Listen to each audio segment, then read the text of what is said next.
There is a street where the rain never fully stops.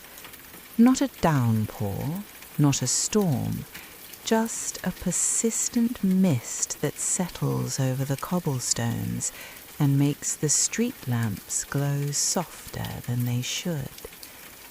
The kind of rain that doesn't soak through clothing, but clings to it, patient and cool. The kind that turns the world quieter, as though the city itself has taken a long, slow breath and decided not to exhale just yet.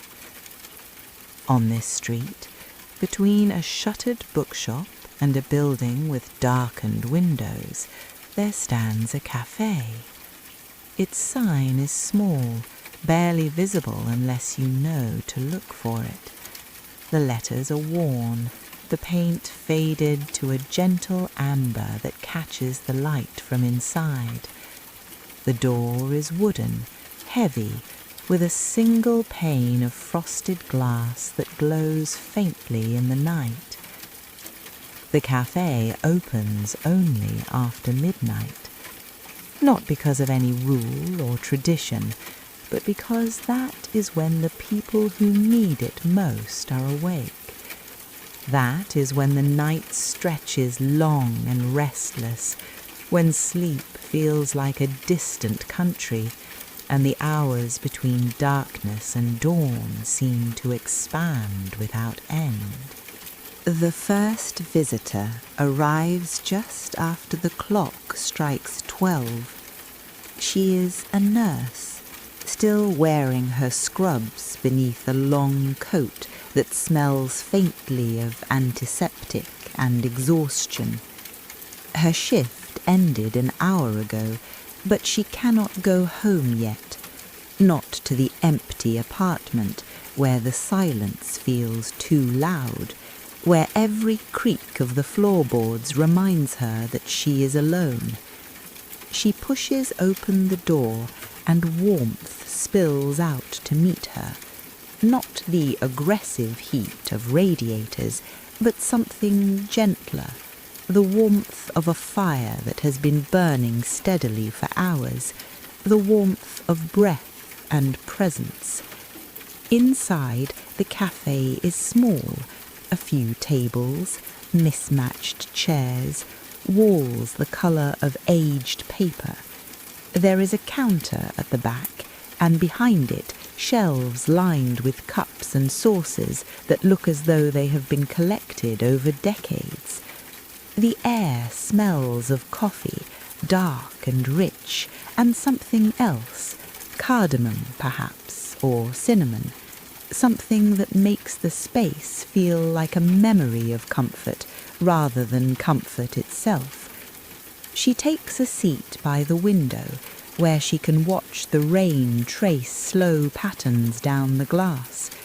The proprietor, a figure whose age is impossible to guess, whose movements are unhurried and deliberate, brings her a cup without asking what she wants. The coffee is hot, the porcelain warm against her palms.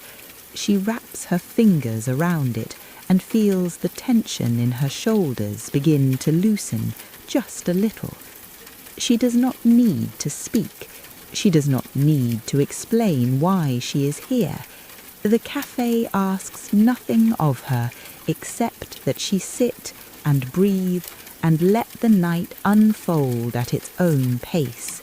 An hour passes, or perhaps it is only minutes. Time moves differently here, unanchored from the rigid structure of clocks and schedules. The door opens again, and a man enters. He is older, with silver hair and hands that tremble slightly as he removes his gloves. He wears a wedding ring, but the way he touches it, absently, habitually, suggests he is no longer certain why. He sits at a different table, not too close to the nurse, but not so far that the space feels divided.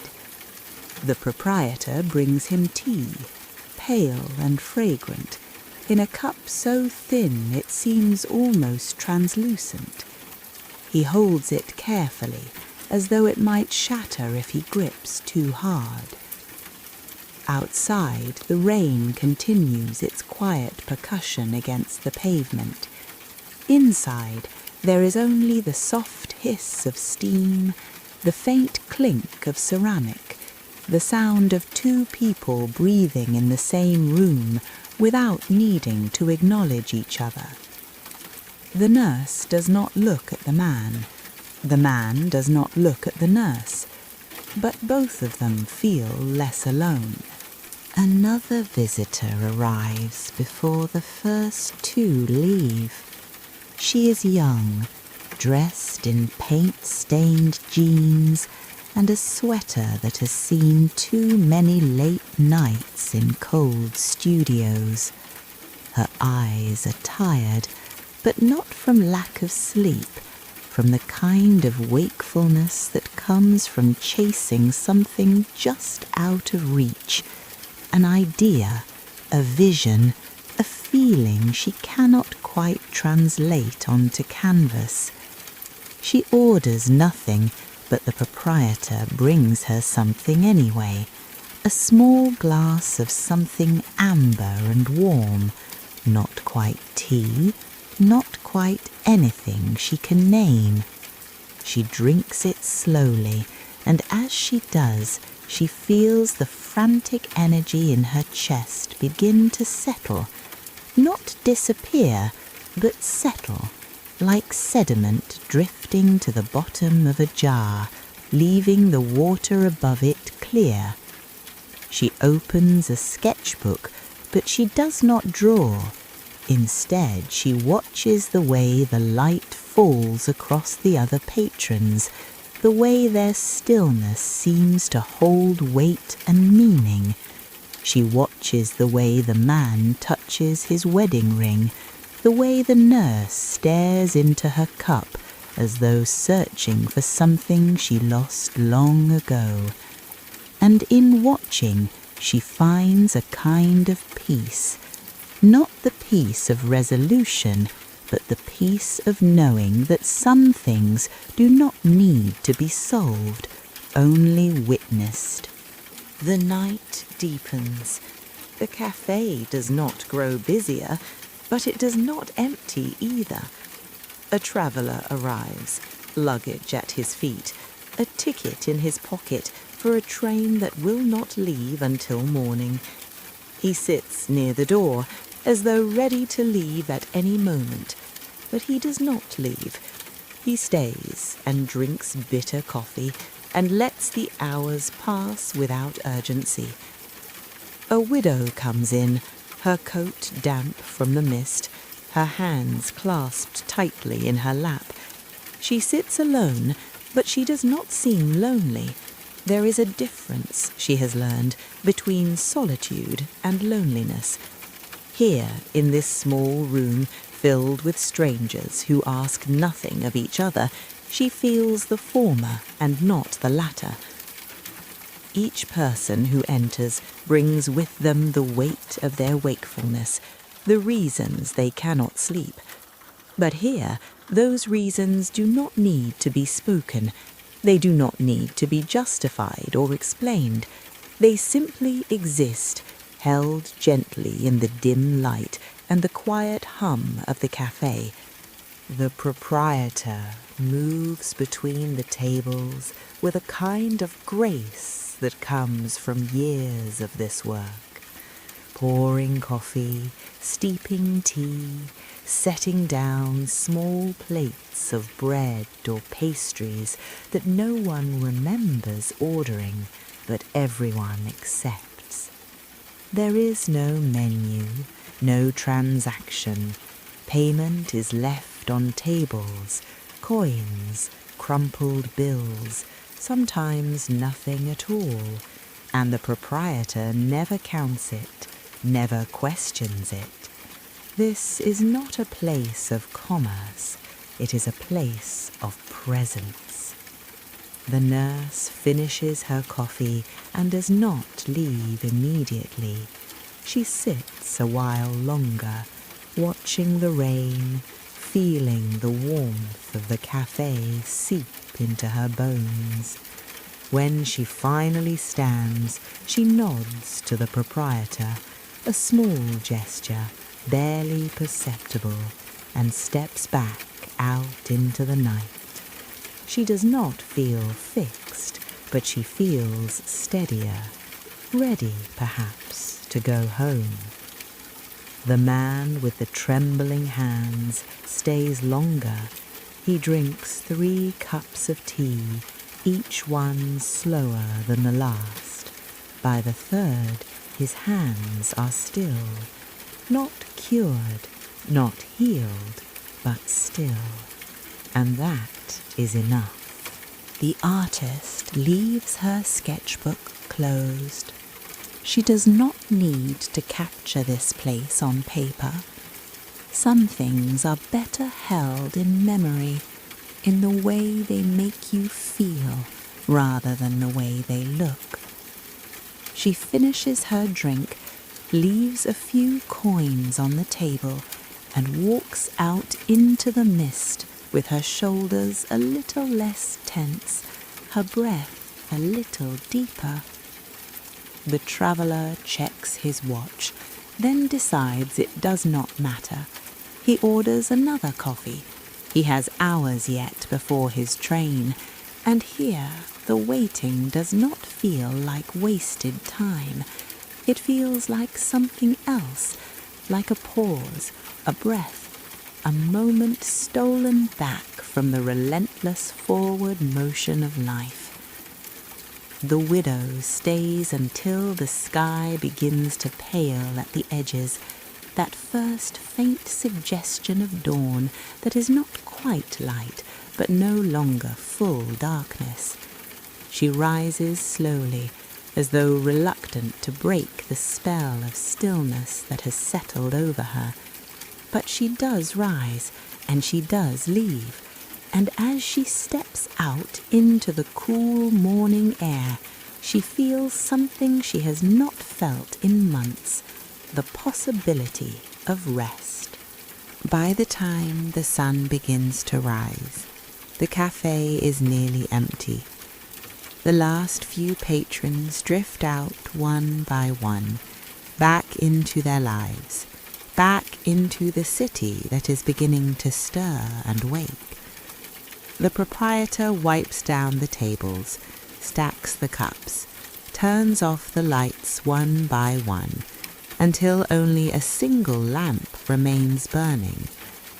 The cafe will close now, as it always does when the world begins to wake. It will remain closed through the bright, noisy hours of the day, through the bustle and the urgency and the endless demands of daylight. It will stay dark and silent while people rush past it without noticing, while the rain continues its patient fall. But when midnight comes again, the door will open, the lights will glow softly through the frosted glass, the coffee will brew, the tea will steep, and the people who cannot sleep will find their way here once more. There is no lesson here, no moral to extract and carry away. Only this, that sometimes the most profound connection is the one that asks nothing of us. That sometimes we do not need to be understood or known or fixed. We only need to be allowed to exist quietly in the presence of others who are also navigating the long, uncertain hours of the night. The cafe opens only after midnight on a street where the rain never fully stops. It is not a solution, it is not an answer, it is simply a place where the weight of wakefulness can be set down for a while, where the solitary hours feel a little less solitary, where strangers sit together in silence and find in that silence something like grace.